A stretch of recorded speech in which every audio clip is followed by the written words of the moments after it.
Pleased to meet you. This is Fixed and Folded, the knife review channel for the casual knife collector. I'm Cody. So what do you get when you marry the EDC utility of the Microtech MSI with the sliciness and depth of a Santoku knife?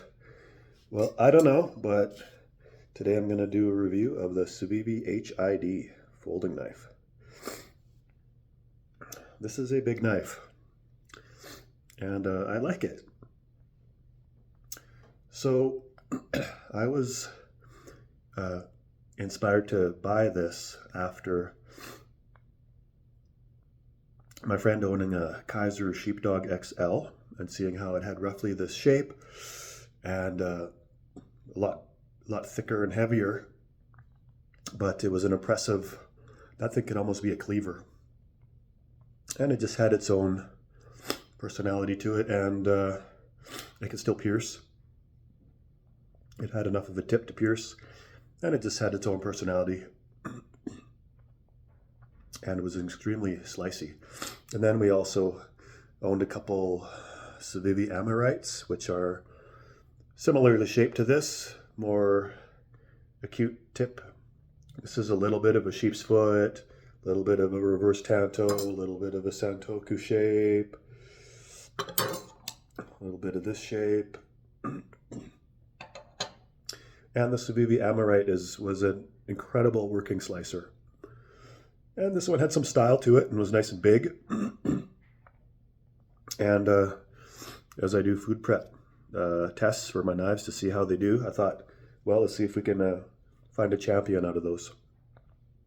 And this so far is pretty amazing at food prep and other EDC things. So I should get a ruler, measure the length of this guy. Where's my ruler? Here it is. Here's my measuring tape. And we have an overall length of 9 3/4 inches. You have a blade length of, wow, about 4 1/4 inches cutting edge, and a total blade length down to here of 4 1/2 inches. You have a usable handle length of 5 inches. Handle width is probably medium for a big knife, and the blade stock is medium to thin. And it does sort of a convex taper from the, do we want to call this a drop point or a clip point? Let's just call it a point. From the beginning of the point, it's like a convex taper down to a needle point at the end. This is very thin behind the edge, making it an outstanding slicer. You do have enough tip to do well at piercing for cutting tags, opening boxes. Pardon me. And you have enough depth on the blade here and length, belly, that this is incredible at food prep. But it's also incredible at breaking down boxes, push cutting, slicing. It doesn't have the most acute point.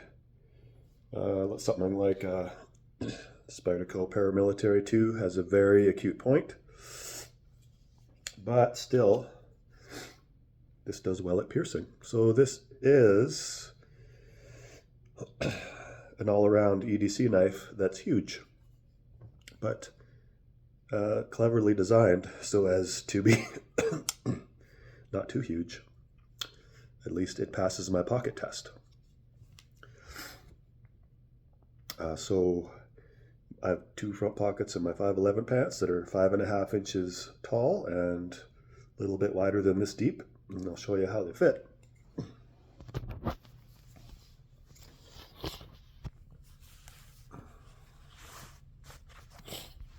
There.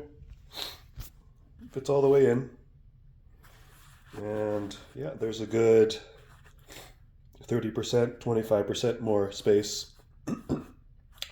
Width-wise and height-wise, it's just a quarter of an inch below the bottom. You can see it's just poking out there. And this is the full deep carry. So you use the wire clip, and it's nice and concealed. Sorry for my coughing. So, it's a very large EDC knife, and that's how I would describe it. You have a very comfortable handle and practical hand forward point. It's just, is this inset liners or is it just a slab? You just have a slab of G10 on this side, and then you have a steel inset liner on the liner lock side. Rigidity is good. There is a bit of flex, but you have to squeeze really hard to find some flex. Comfort of the pocket clip is excellent. It's not a hot spot at all. Reverse grip is very good. It's a neutral handle shape, kind of blocky, but all the surfaces have been rounded. There's no sharp edges except for the tip and the edge. So this is a liner lock release mechanism and thumb stud only for deployment. The thumb stud, the barrel spacers are very far away from the handle, and I can do a thumb flick. I think more optimally do a slow roll with the joint of my thumb. And the action is effortless and smooth. This looks like it's running on bearings. Blade is perfectly centered out of the box. This is a bit thicker of a blade stock than a kitchen Santoku knife. And so this is designed really to be a multi-use EDC knife. And you could also take this as a camping cooking utensil if you wanted to, absolutely. There are some companies that actually sell folding Santoku knives. You could find one at Cutting Edge Cutlery for like $45 Canadian if you actually want to go the full Santoku knife route. You can get a folding one. This was $122 Canadian on Blades Canada. You get 14C28N Sandvik steel, which is a great, I'd even call it a mid-level steel. A bit better than a budget steel in my opinion, but most reviewers will call 14C28N a budget steel. You have a black wash coating on this blade. You can also get a plain blade with a brown G10 handle. This has almost a carbon fiber looking pattern on the G10 on the front here. Looks cool, and it provides some usable traction. I'd call it a medium grit of traction, and then smooth on the handle. You have some jimping for finger reference. A little bit of file jimping here, a long amount of file jimping on the spine, and a little bit on the tip. So this is for thumb forward. This jimping is for choke up. And this jimping is for pinch grip, doing draw cuts. And it's a fine file pattern. You can see there. You got some here, there, there. The design is visually cohesive, understated, balanced. It's attractive looking knife. Okay, so this looks like you have a T8 pivot screw and a T8 barrel spacer screw with ambidextrous space for the pocket clip. The deployment of the liner, it's a little bit proud. The access is easy, and you kind of push almost like a tactical knife. You kind of push down at an angle, down and in. And the detent is, I'd say, medium to overcome. Just to bend the liner over, and blade will come down. Can you do it one-handed? Nah. No, and you can't let this drop on your finger like people do with the Recon 1, where you let this unsharpened portion of the blade drop. If you're going to be risk-taking, you can't do that with this. So I would say this is a two-handed release liner. The weight is light for a knife this big. My guesses are never good, so I'll guess just for humor's sake, I'll say this is 4.8 ounces. Let's see what it is.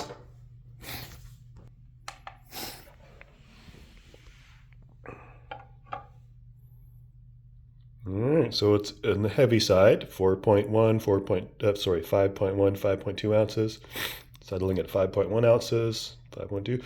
So,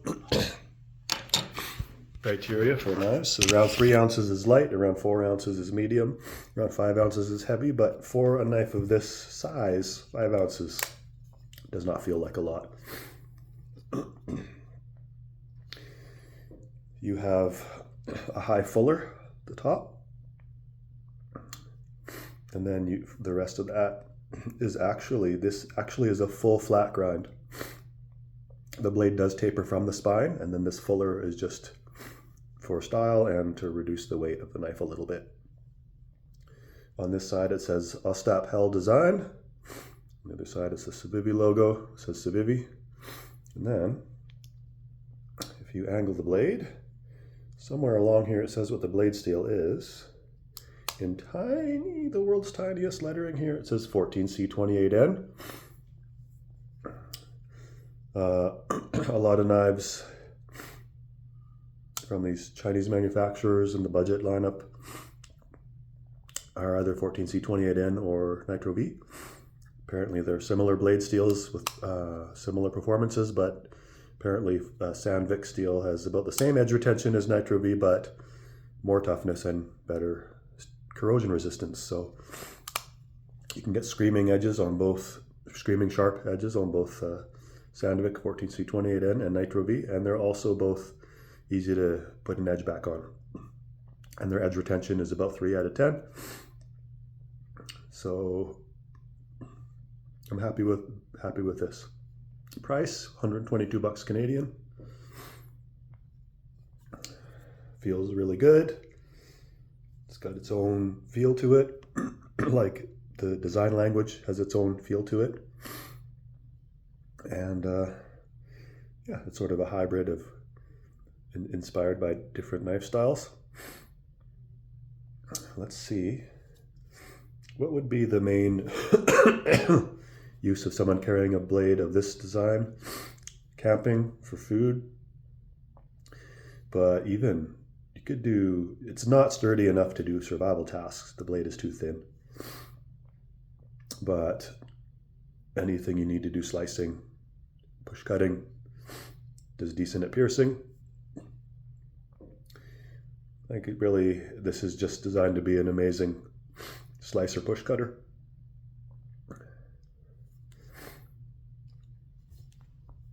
Okay, let's do size comparison. I guess, yeah, here.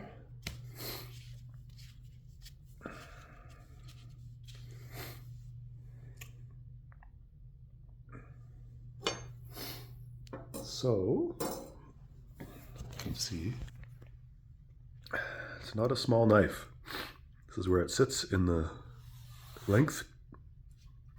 This is a medium-sized knife. Think Benchmade Bug Out, Spyderco Para 3,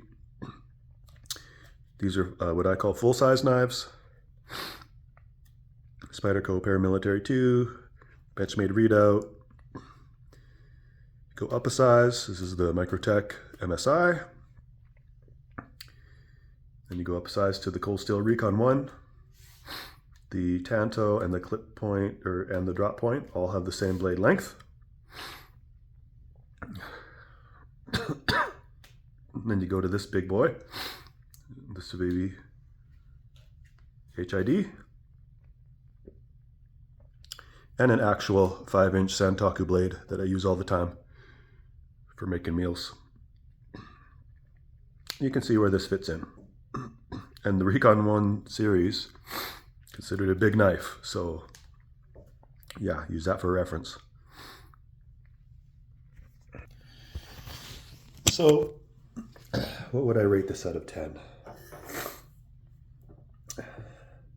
I mean, it actually is comfortable in my pocket, if you can believe that. It's not as bulky as something like my beloved SOG Seal XR. You can see how much thicker this is. Height is roughly the same. It's a little bit bigger. And width in the pocket, the HID is wider, but it is slimmer. This is a heavy bastard. And even though this is over 5 ounces for a knife this size, it's not heavy.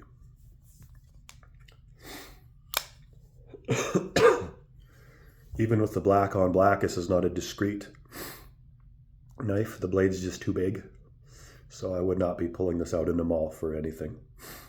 But at home, if I want to process my consumer goods and open things, I'm going to enjoy using this, and I'll carry it if I need to cut something. If I need to cut something out in the world and nobody's around to see, then this is going to be a very useful, slicey, sharp blade. On its own merits, just for how it's the design, the idea has been implemented, and the price, 122 Canadian, this is a 10 out of 10 knife. In terms of the design, I wouldn't change anything. I like that it doesn't have a flipper tab, because if it did, the flipper tab would go below the blade and you could not use this as a chopper to chop things. Or you could, but you'd only have to use the belly. You really would be sacrificing the rest of this blade length to be actually usable for stuff. So this is going to be a cardboard box monster. You could use this as a work knife, breaking down cardboard, but with Sandvik steel, just probably sharpen it at the end of every day and maybe give it a strop, and that'll keep it working for you. So that concludes my review of the Civivi HID. Have a great night. When my voice clears up, I'll have another review for you. I think my next review is actually going to be a follow-up on my SOG Seal XR, or should I do it just now? I think as a little bonus thing, I'll just do it right now. Unless I get a lot of comments to like do a separate video on it, but I'll do a quick little bonus thing. So I went ahead and made this SOG Seal XR EDC friendly by copying what I did to my other Seal XR, my green with the plain blade, on this black blade,